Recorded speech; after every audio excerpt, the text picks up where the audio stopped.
கோவை சிறுமி கொலை. ஆட்சி மாறினாலும் காட்சி மாறல. தாவேக அரசு மீது முதல் முறையாக எஸ்பி வேலுமணி விமர்சனம். கோவை சூலூர்ல 10 வயது சிறுமி கொலை செய்யப்பட்ட வழக்குல கைது செய்யப்பட்டவங்க உண்மையான குற்றவாளிகளா அப்படின்னு உறுதி செய்யணும்னு அதிமுக எம்எல்ஏ எஸ்பி வேலுமணி சொல்லிருக்காரு. கோவை சிறுமி கொலை விவகாரத்துல தாவேக அரச சாடி இருக்காரு எஸ்பி வேலுமணி.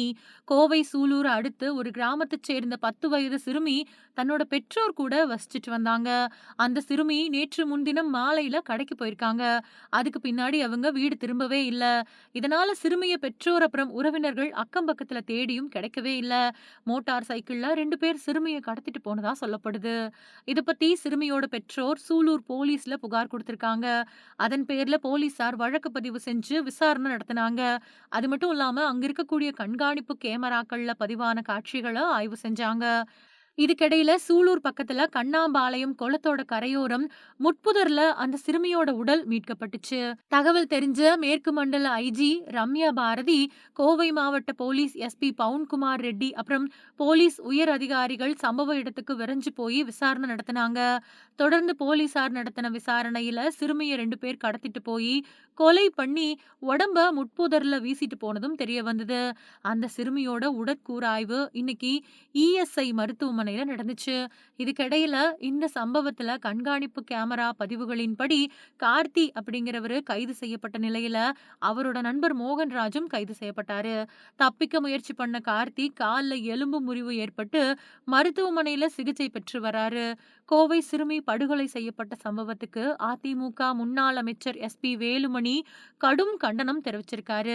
தமிழகத்துல கடந்த திமுக ஆட்சி காலத்துல இந்த மாதிரியான சம்பவங்கள் அதிக அளவுல நிகழ்ந்திருக்கிறதாவும், ஆட்சி மாறினாலும் காட்சி மாறல அப்படிங்கிறதுக்கேற்ப தற்போதைய இந்த நிகழ்வு சான்றா இருக்கிறதாவும் எஸ்பி வேலுமணி கருத்து தெரிவிச்சிருக்காரு. முன்னாள் அமைச்சர் எஸ்பி வேலுமணி வெளியிட்டிருக்கக்கூடிய அறிக்கையில கோவை மாவட்டம் சூலூர் பகுதியைச் சேர்ந்த 10 வயது சிறுமி கடந்த 21ஆம் தேதி அன்னைக்கு மாலை சமூக விரோதிகளால இருசக்கர வாகனத்துல கடத்தப்பட்டு பாலியல் வன்கொடுமைக்கு ஆளாகி படுகொலை செய்யப்பட்டு முட்புதர்ல வீசப்பட்ட செய்தி ரொம்ப பெரிய அதிர்ச்சியையும் மனவேதனையும் கொடுக்கறதா இருக்குது.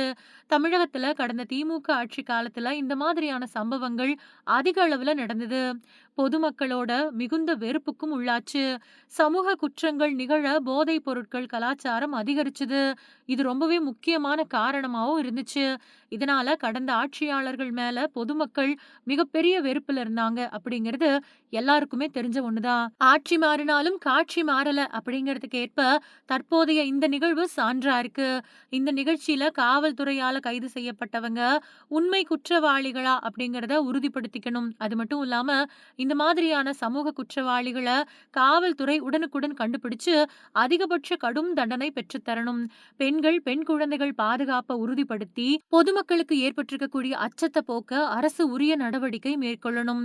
தமிழகத்துல இப்போ புதுசா பொறுப்பேற்றிருக்கக்கூடிய முதலமைச்சர் வரும் காலங்கள்ல இந்த மாதிரியான சம்பவங்கள் நடக்காம தடுக்க போர்க்கால பாதுகாப்பு நடவடிக்கைகளையும் போதைப் பொருட்கள் நடமாட்டத்தை முற்றிலுமா ஒழிக்கணும். அது மட்டும் இல்லாம பாதிக்கப்பட்ட குடும்பத்துக்கு சீக்கிரமா நீதி கிடைக்கவும் அந்த குடும்பத்தாருக்கு அரசு நஷ்ட ஈடா 1 கோடி ரூபாய் வழங்கணும் அப்படின்னு சொல்லியிருக்காரு. SP Velumani, CV. சண்முகம் தலைமையில 25 எம்எல்ஏக்கள் தாவேக அரசுக்கு ஆதரவு கொடுத்தாங்க. இதன் காரணமா அதிமுகவில இருந்து அவங்களோட பதவிகள் பறிக்கப்பட்டிருக்கு. எஸ்பி வேலுமணி தலைமையிலான பிரிவினருக்கு தாவேக அமைச்சரவையில இடம் கிடைக்காத நிலையில எஸ்பி வேலுமணி தாவேக அரசை விமர்சனம் பண்ணி முதல் முறையா அறிக்கை வெளியிட்டிருக்கிறதும் குறிப்பிடத்தக்கது.